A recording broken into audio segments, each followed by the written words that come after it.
the injuries and there's a lot of games, but I don't think you can have that excuse now because we've got one game a week now and the injuries will slowly start to come back. Eddie Howe, we'll talk about his press conference now. With his presser, he was saying that Joe Willock and Harvey Barnes are still a little bit way behind, so let's probably expect them later in January to come back. Of course, even after this game, you know, you've got the Mackhams on the horizon, which is a massive game. You've got Man City and Villa, so it's a tough month for January for us. Like, I just think those two defeats have really set us back a little bit. And obviously there is some stupid made-up rumours on Twitter that the players have rented out an apartment or a penthouse somewhere in the Keys Ends and taking Lascelles back home. I mean, that's just ridiculous. Absolutely ridiculous, man. People are wanting attention on social media. Pathetic. However, right, we're getting at the game, isn't it? Isn't it, little Ferdinand? The game, the neat. First of all, who's available? So it'll be the same side, but it's good that we've had 5 or 6 days rest because obviously all the teams have played on the weekend. We haven't. It's a horrible time to play. It really is. I can see it's still a little bit darker run, doesn't it? It's only like just after 2. So it feels like deja vu as well because I was only driving at Liverpool, 3 weeks ago when I had to get a car from Enterprise because this car battery had gone. But it's... Who do you change any of that side? Jamaal Lascelles, that decision on him will be made at the last minute. Eddie Howe was saying in his presser on Friday that he's very close, but they'll make the decision. So that tells me if he's available, I don't think he'll start. I think it will be Fabian Schär and Sven Botman. Question mark who starts at left back, because for me I thought Tino Livramento didn't deserve to go on the bench. But obviously Eddie Howe went with experience, he went with Dan Burn. I personally would like to see Livramento at one of those full-back slots, left or right, I'm not too bothered. Trippier didn't have his worst game against Luton, but previously his form before that has been appalling, we all know that.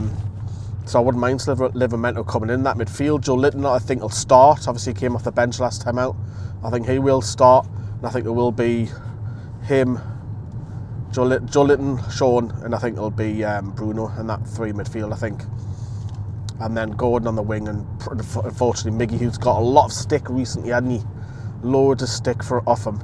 He seems to be the scapegoat at the moment because his performances have been... He's very inconsistent, which I do get. And then up top, I probably would imagine it would be Isak.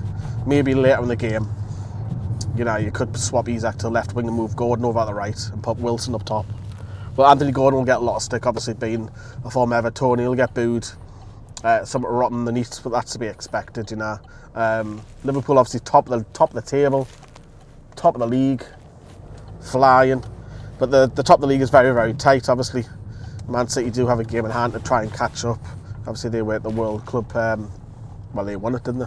The World Cup final. Probably be a 3-horse race between them, Liverpool, Arsenal and City eventually, but yeah, Liverpool obviously were now the threats, especially at Anfield. Salah loves a goal against her, you know. So if you're a betting man, which I'm not, maybe you want to put Salah on there, who knows, but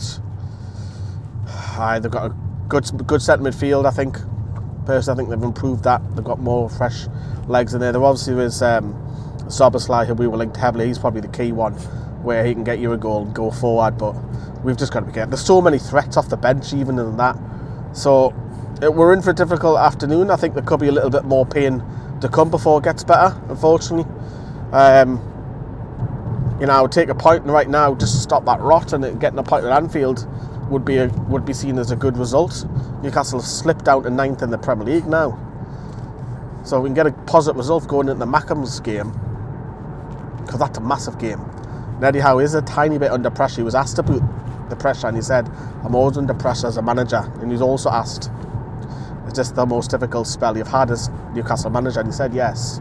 I just don't want Eddie Howe to go, because the things that he's done has been absolutely sensational for us, ploughing us up the league, getting us Champions League in the space of 18 months is quite incredible for me. I had some great memories in all the Champions League games, going home and away, and we are going to be making a video, like a documentary style video on that, just to freshen the mind of how far we've came.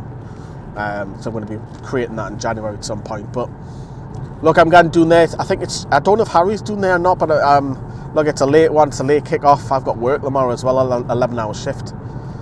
So God knows what time I'll get back, and it's what, a 3-hour drive, and then I'm going to have to stop for the videos as well. So,